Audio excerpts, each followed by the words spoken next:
Well, hey, welcome to Let's Sit With This. I'm Kristen Calloway, a licensed therapist, and this is a place where we talk about hard things in a way that actually makes sense. More like chatting around a campfire than sitting in a therapist's office. Here we talk about getting through hard moments, healing old hurt, and growing into someone you're proud of. So pull up a chair, get comfy, and let's sit with this together. Welcome back.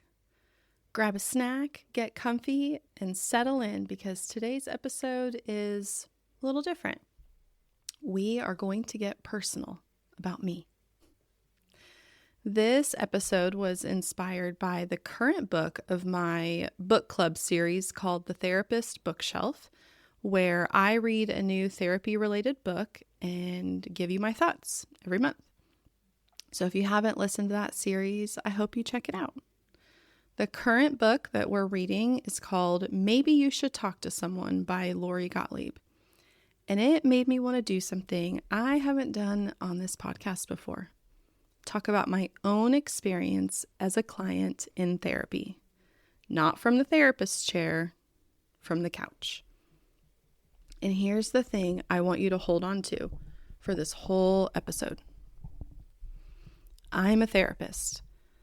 I know how this is supposed to work. I guide my clients through this journey every single day. I thought I knew what to expect in my own therapy, how it would go, what it would feel like, what the hard parts would be, how I needed to heal. Can you hear a little need to control in there? And I still had to learn every hard lesson myself, sitting in that chair, just like everyone else does. Every single one. And man, some were painful. So today, I want to talk about the therapy journey, the real one. Not the version where you find a great therapist and do the work and feel better. The version where you wait too long, pick wrong, almost quit, dread going, and show up anyway. The version that most people don't talk about because it doesn't look like it's working, even when it is. We're talking about the journey of finding a therapist and the journey of being in therapy for deep trauma work and healing. So this one is for the friends who've tried therapy and quit, and for the ones who haven't started yet and are probably putting it off. I promise you, you are not alone. So this journey begins nearly 13 years ago when I met my very first therapist. I connected with her through an internship that I was doing in undergrad. So it was short term by design, and there was always an endpoint built in. But even within those limits, she gave me something I didn't know I was missing. She gave me kindness and patience in a way that just allowed me to be me, allowed me to be honest, and started showing me some of the ways where I showed up in relationships not fully as myself, but how I thought people wanted me to be. She was so wise. I really adore her. She had so much wisdom. And I remember the first time when she kind of rattled the cage that I was stuck in. She made me aware of some beliefs that I had that I didn't need to have. And it just opened up this world of possibility that, maybe the things that I've expected, maybe the things that I've believed about myself, about other people, don't have to be that way. And maybe that they weren't fully healthy. So she planted something in me that needed years to grow. When I went to her, I was not ready to do any kind of deep work. And actually, if I'm remembering correctly, I think it was recommended that I go talk to her. I don't even think I sought her out. So, it was voluntary, but it was recommended. Short-term work can really be effective. It doesn't have to be long to matter. So she showed me what was possible before I was ready to fully build on it, dive into it, anything. And the more that I sat and thought about this episode and these experiences, that journey in therapy with her for a few short months during the summer, I'm pretty positive that's what turned me into the direction of counseling. I had some other experiences that summer in ways I was able to connect and help with others. But the way that I felt in her therapy sessions, I just thought, man, I want to do that for other people. I want to be that person for other people. So she also was one of the very foundational people that have built the career that I have, and I'm so grateful. So that was just a few months, 13 years ago. Later on came two therapists who just weren't a right fit. I don't think I was in the right place for what they had to offer. When I have clients sitting in session telling me regrets that they have about not going to therapy sooner, how much it would have changed their life, I can completely understand and empathize with that pain. But I always tell them, and I truly believe it, you probably wouldn't have been as ready as you are right now. I wasn't ready back then. I had more untangling from my past to do, more growing into myself. I needed to create more present stability that required my focus. And also, sometimes insurance sucks and stops covering the therapist that you're established with. So you either go private pay or you find a new one. I picked the third option, which I just stopped going altogether, completely defeated by the prospect of starting over with someone new. Did you hear that tinge of avoidance? Did you hear that? Yeah. There was also a modality mismatch. What I needed and kind of what I've learned as the ways that I do best in healing and what they offered didn't line up. Not in a bad way, but some of the ways that they wanted to help didn't fit me at all. And while I have compassion for my younger self and I can see why I didn't voice my opinions, I wish I would have. Even though the therapist has clinical training and expertise, they aren't the expert on your life and what fits you. It is a collaborative relationship, and you should understand and buy into whatever interventions they are suggesting. Or at least you trust them enough to try what they're suggesting. But please don't be like me and stay quiet out of avoidance and people pleasing. It doesn't benefit anyone. So 5 years after my first therapist, within that time frame, I quit going to 2 other therapists. And that was roughly 8 years ago, if you're tracking this timeline, okay?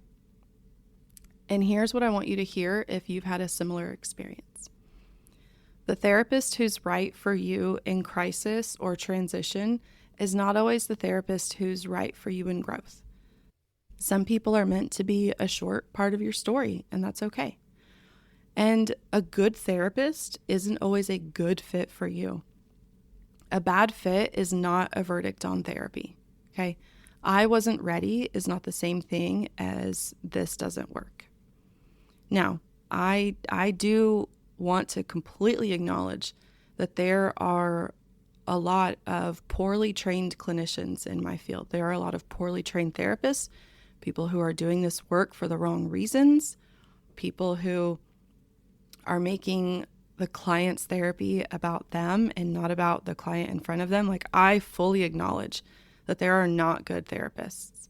And again, I'm always going to tell you to go to therapy and talk about it, because it's impossible for me to sit here and tell you how to determine between what's just not a good fit and who is just not a, good, well-trained, ethical clinician. But I don't want you to fully write off therapy if, things didn't go well the first time, or the second, or the third. A lot of people quit here, right? When they have therapists who are not a good fit, or they leave, defeated or disgruntled or any of those things. I almost quit. I'm really glad I didn't. So that was 8 years ago when I stopped. Okay.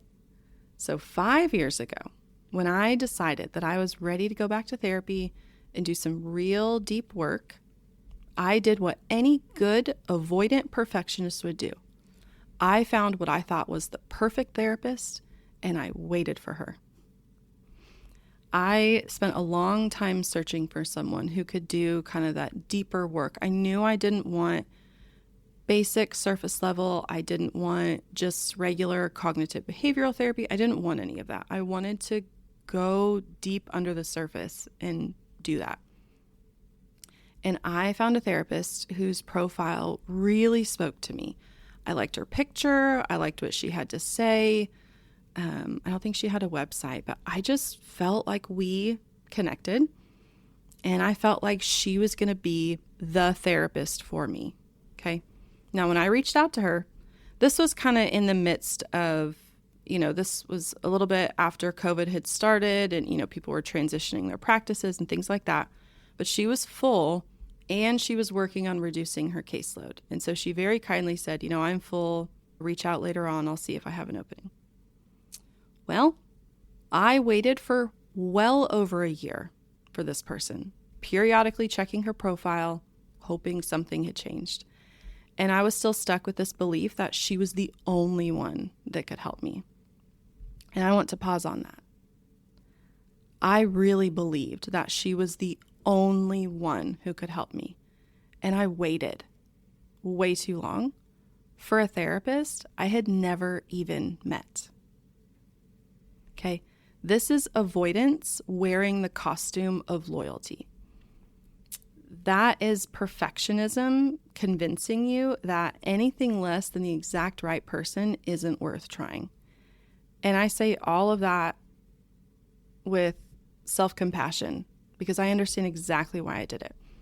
If I'm waiting for the perfect therapist, I'm not in therapy. And if I'm not in therapy, I'm not having to feel the hard things. It made complete sense. I wasn't aware of that, but it kept me stuck.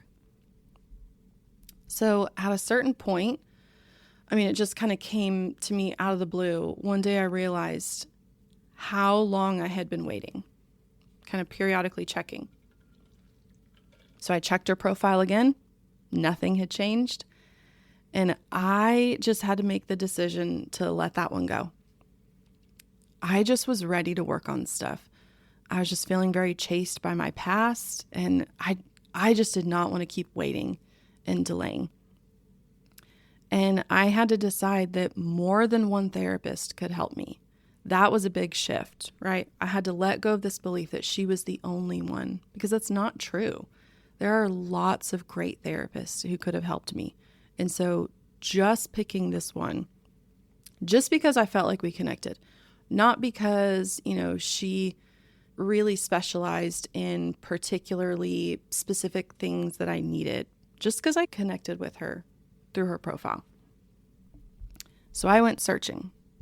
And I want to say, it is hard to find a therapist as a therapist.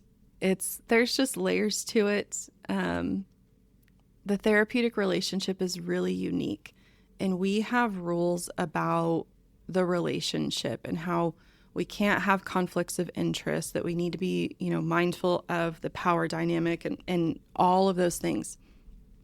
So for the most part, most therapists don't want to see, don't and can't see a therapist that we know, right? I can't see someone that I refer to regularly, that I consult with, any of those things. But I don't want to go with like a complete stranger because, what if they're a whack job? So it's kind of weird to try to find someone like on the very peripheral of my community where I've heard about them, right? Maybe I've seen them in some of our Facebook groups, but I haven't really ever interacted with them. So I ended up just picking a practice that specialized in EMDR and trauma work which is what I knew I needed.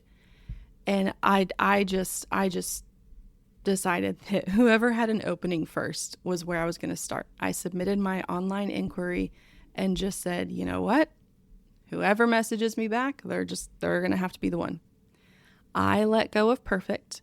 I gave up that control of needing to pick, the perfect therapist. Now I picked a practice where all of the therapists on their staff I trusted, right? And were trained in all of those things.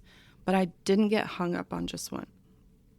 And that decision changed my life.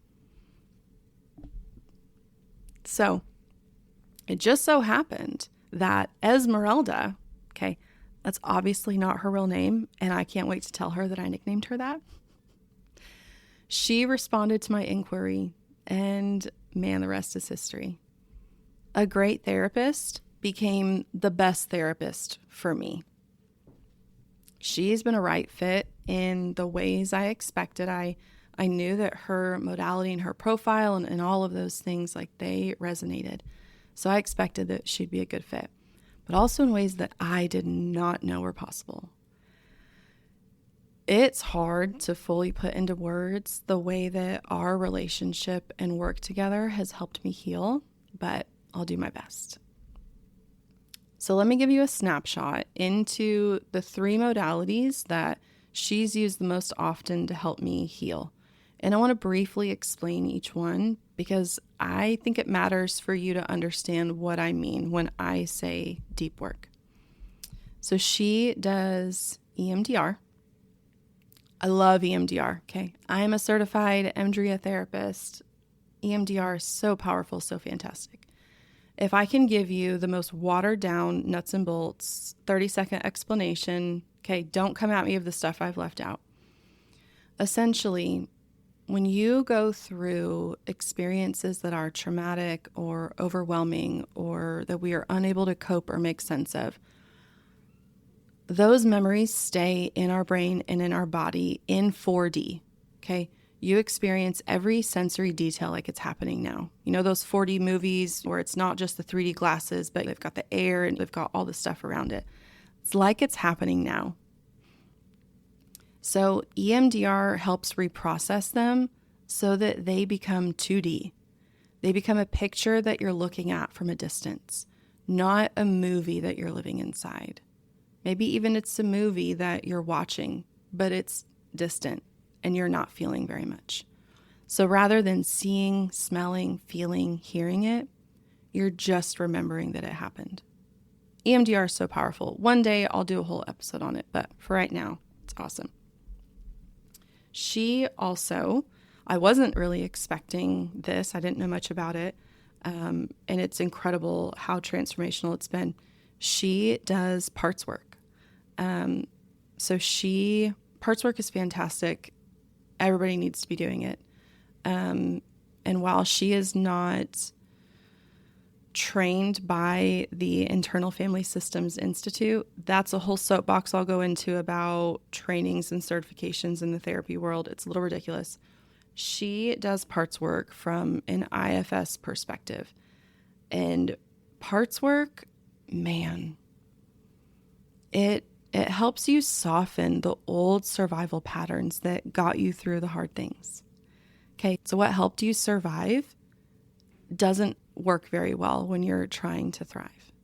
And so parts work helps you stop fighting the parts of yourself that you hate or push down or that are causing problems in your life, and instead heal what caused them to form and to overfunction. So it's a softening. It's incredibly powerful work. It's very exhausting, but it's very, very powerful. And it's very transformational. And my experience of her doing parts work with me has inspired me and encouraged me to go get further training because I've seen how transformational it is for me. And I want to be able to offer that for my clients. And then she also, like, from a very basic perspective, she just does story work. And I don't say just to minimize it, but she values sharing stories. And I have the same value. So sharing our story is necessary for every single person. Human beings have always been storytellers. And it's how we learn lessons, it's how we pass on wisdom, and it's how we heal. We heal in connection with other people. And part of that is sharing our experiences and having someone being a witness to what we went through and the emotions and things that we have. And not just negative stories, happy stories too. But in terms of people with trauma and pain and overwhelming past, pain in isolation grows and connection helps you heal. So those ways of healing have taken me further than I really ever thought possible. And I'm not trying to be cheesy at all. I'm honestly still shocked at how some really rigid, critical parts of me have softened that I thought I would just have to learn to manage. And I'll give you an example further on in the episode. I also, painful and traumatic experiences, I thought that I would just need to avoid or, just learn to live with constantly. A lot of those are now just a bad memory that only brings up a little bit of emotion, some of them, when I think about it, but I can move on quickly. That has been wild for me. Even though I'm an EMDR therapist and I see it with my own clients, it's very different to have experienced it for myself. But again, the most transformational aspect of my therapy has been sharing my story and being met with compassion, kindness, righteous anger towards wrongdoing. It's been very healing. And love, the most platonic, therapist-client, professional, yet deeply caring love. She has sat with me in the pain, in the isolation, in the darkest parts of my life, and turned on the flashlight so that I could see, and I could see that I wasn't alone.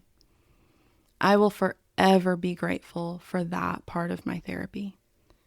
And it's the part of my client's therapy journey that I most deeply respect. Sharing of stories is so healing. And so I want to tell you how long this journey with Esmeralda has taken. I have been in therapy with her for nearly 3 years. Most of that was weekly, okay? And I don't know when I'll be done. If you're sitting there thinking that you should be healed by now, I want you to let that go. Deep work takes time. 3 years is not a failure. Honestly, that's kind of an average in my caseload because not only are you doing deep work, but life is happening at the same time. It's not a sign that something is wrong with me or my therapist. It's just the truth of what real healing costs, and it is absolutely worth it. Now, an interesting part of my therapy journey has been the way that we meet for sessions. So as a therapist and a client, I prefer in-person therapy. I want somebody right in front of me. I think there are things that are so healing about being in the physical presence of another person. I always have. I have to do my own therapy virtually.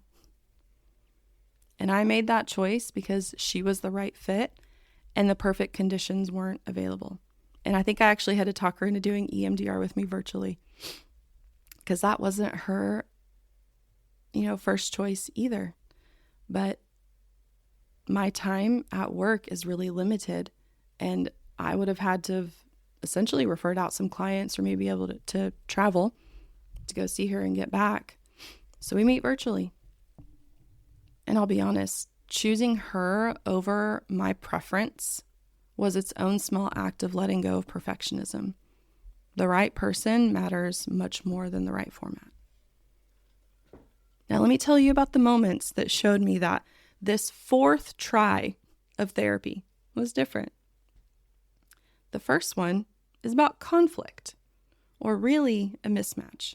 Because yes, good therapy involves a little bit of conflict. There were times where she wanted to go deeper into something and I needed to stay more surface level, right? Where she's so good about keeping on track and focused and checking in about what we had done in the last session. And there were a lot of times where it felt like life had just been on fire and I needed some grounding. I needed some problem solving, some practical help first. And man, she was ready to go into that harder emotional territory. I don't blame her. She's a fantastic therapist, but we would have that mismatch because guess what? She's not a mind reader. Now, my instinct every single time was to just go along with it, to not say anything, white knuckle through the session, and hope that she eventually figured it out. Because I was worried that she would be upset with me. So I avoided it. See that perfectionism, that avoidance? But I learned slowly, imperfectly, to name it. To say, I think I need something different right now. I remember the very first time, I didn't say anything the entire session. I told her the next session that, hey, last time I actually needed to talk about something. And you know what happened? She remained completely safe and non-judgmental. She didn't get defensive, right? She didn't blame. She didn't do any of that. She validated the mismatch. She apologized for her side of things. We talked about how I could advocate for myself. And we just kept going. It was just a little bump, a little hiccup.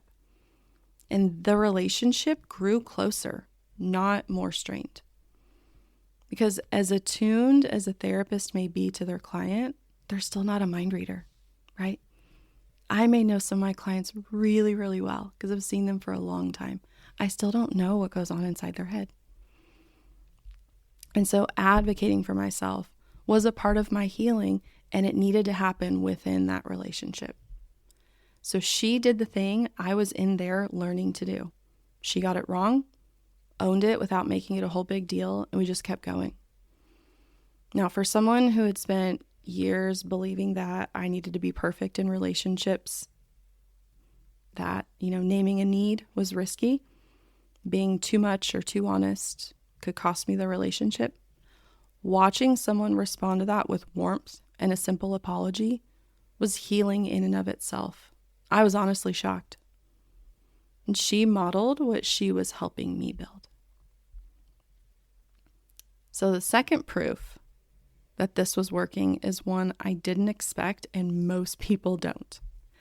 I dreaded going. Not always, but this is a natural phase of trauma work. You get to the deeper stuff, and with it, you find the pain. So as the work got deeper, there were many weeks where I would be sitting with my phone, totally aware of the cancellation window and doing the math on whether I was technically still within the 24-hour mark to cancel without a fee because, hey, she has boundaries and she has every right to charge me if I cancel within that window. But oh my gosh, that internal battle raged. I would just mentally argue with myself. And sometimes it would start like even a few days prior where I would start debating, okay, I know that by this time on this day, I would need to cancel. So what am I going to do? I mean, it was a whole thing. So there was one side of me that was telling me, I didn't need to go. I was fine. We don't need to talk about it, right? Avoidance.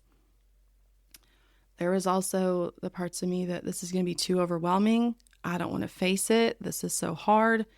Can we just live with this stuff buried deep down, right? Can I just learn to function with it? And then other parts of me that knew I needed to do the work, knew that it was good for me, and knew that I couldn't keep avoiding it and that I didn't want to. And many times, the thing that kept me from canceling was thinking about my own clients. The brutally hard sessions I'd watched them have, their bravery, their vulnerability, their ability to put one foot in front of the other when everything in them wanted to run. If I was asking them to bravely face their stuff, I needed to do the same. Their courage became my motivation. So to my clients, let me say thank you. You have no idea how much of a privilege it is to do this work with you. And you also have no idea how your journey and watching you do the hard things inspires other people. I also want to name what was underneath the dread because it wasn't just one thing. The first was the trauma work itself. Deep, necessary work.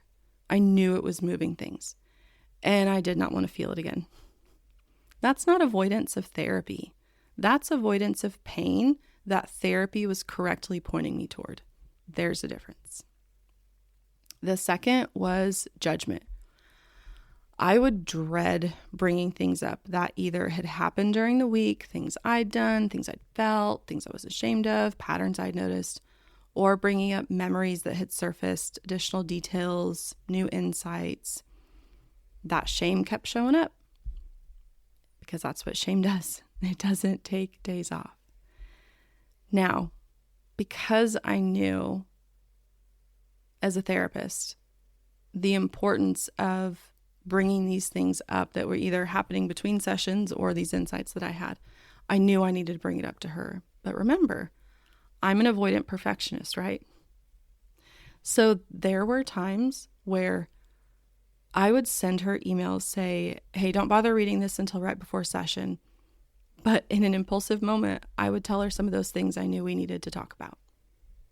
Because I knew there was a pretty good chance I was going to avoid bringing it up, either at all or do a doorknob drop virtually and bring it up in the last 5 minutes where we can't talk about it. Okay, so I'd send an email. I would also make lists on my phone, and the second that we logged on, I would say, hey, I need to read my list. I have my notes for you. And I would dread reading it, right? Wouldn't make eye contact, would just read it.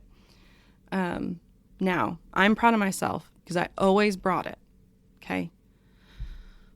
But she never once judged me. I kept waiting for the thing that would make her see me differently. As less than, as a bad therapist, let me tell you, the weight of, being a healer who has some healing to do, being worried that she would think less of me as a therapist, right? I was thinking I'm the only one. Just so silly. I was just waiting for it, and it never came. Even when she was gently naming an unhealthy pattern, and she did, because that's part of the work. She did it with warmth and acceptance. She didn't just tell me that self-compassion was possible. She showed me over and over again that I was worthy of compassion before I could believe it myself. And the third kind of dread was simpler. I just didn't want to be emotionally worn out again. I had my business and my practice to run, a family, clients who needed me to be present. I actually had to manage my schedule, right? Because I learned when I was effective to do my own therapy and when I wasn't. Good therapy is hard work, and feeling it after a session is not a sign that something went wrong. Often, it's the opposite. So I wasn't dreading it because it wasn't working. I was dreading it because it was. And now that I'm on the other side of some trauma work, I'm not done, but I'm past some pretty significant memories. I generally look forward to sessions. Sometimes I'm even anxiously anticipating how long our next session is because, man, I've got things I need to talk through. Where things feel overwhelming and I'm so excited and I just so motivated to sit and talk with Esmeralda and just get clarity, get space for my feelings, get, any kind of input or guidance that I could get. It's been so helpful. Now, sometimes I'm still not super thrilled about, the things we're working on. We're still doing EMDR. But at this point, I can trust that the pain is for a purpose. So the third proof that it was working is more recent. And honestly, it's the most tender. So we're still doing trauma work, but the clinical picture has shifted enough that we don't need to meet weekly anymore. It made practical sense to shift to every other week, and it was the right call. And I'm still a little sad about it. Not because something is wrong, not because I'm not making progress, but because I look forward to that hour. And sometimes I know exactly what we're going to work on, and sometimes something completely unexpected gets touched on. And both of those things are okay. She has helped me become someone I didn't entirely plan to become. So when we moved to every other week, I felt it. I was sad to go. I'm still sad. Now, I had honestly been thinking about it for a few months before, and she had mentioned a few times, hey, how are you feeling about the frequency of therapy? Which I knew was her very quiet way of, you want to keep going weekly or switch to bi-weekly. But I just wasn't ready to bring it up. And somewhere in the sadness that I had, I realized you don't grieve something that didn't matter. The sadness was just proof of what we built. So if you feel things about your therapist, if you miss them, if you look forward to seeing them, if reducing sessions feels like a loss, I want you to hear this. That's not something to be embarrassed about. That means something was real. Healthy attachment to a therapeutic relationship is not dependency. It's actually a necessary part of the healing. It's evidence that the relationship did what it was supposed to do. Now, the fourth and final part of knowing this therapy journey was different was knowing that she will kindly, lovingly hurt my feelings to help me grow. Now, overall, therapy should help you feel better, but growing involves growing pains. And often those growing pains include your blind spots, things you didn't know were happening, or you thought the people in your life who were complaining were the ones with issues. Maybe they are too. Long-term therapy allows the therapist to really see someone's patterns over time. Not only how they engage in the relationship with the therapist, but also how they communicate about their world and the people in it. We listen to more than just what you say. We pay attention to how you talk about people in your life, who you focus on, who you avoid, themes and patterns, all that good stuff. I'll never forget one of the times that she called me out. We were talking about a difficult, distant relationship in my life, and I was rambling on. As you can tell, I'm a bit wordy. But I was rambling on about my expectations and perspective for the relationship. Now, obviously, I didn't tell her all of it because I don't need her thinking I'm nuts, right? I'm going to hold some of the stuff back. And as I was writing this, in the moment, I thought, man, she called me out. And I thought, wow, she just, really brought up something, how could she have known? Now I realize that she probably knew what I left unsaid and generalized it to hurt my feelings less. Yeah, she's good. But essentially, she spoke the quiet part out loud and said that if, people were thinking or feeling that way, that it wasn't the most functional or healthy. And I stared at her and said, well, yeah, that was great. Also, recently, I was complaining about a fight with my husband, and I was laying out all the evidence, as to how I was totally in the right and he was in the wrong. And man, did she take the wind out of my sails by pointing out the ways in which I had contributed to that fight and things on my side of the relationship that I needed to work on. I really had no idea, and I am so grateful that she called me out. I'm paying her to help me heal, not to make me happy. And I want to be a healthier person. And so I needed to have these areas addressed. So oftentimes, a lot of the time, as a therapist, helping people grow is kindly holding up a mirror so that they see themselves in a more clear way. So what has actually changed? Because I think healing can sound abstract, and I want to try to make it concrete. Some of this is hard to explain until you've kind of been in that place. But I just started noticing the space that was left in my life when rigid and perfectionist thoughts weren't taking over and running the story. I started to notice some of my reactions weren't as strong. Some of my inner monologue wasn't as critical and self-deprecating. Some situations that I used to dread or absolutely avoid were no longer as hard or hard at all.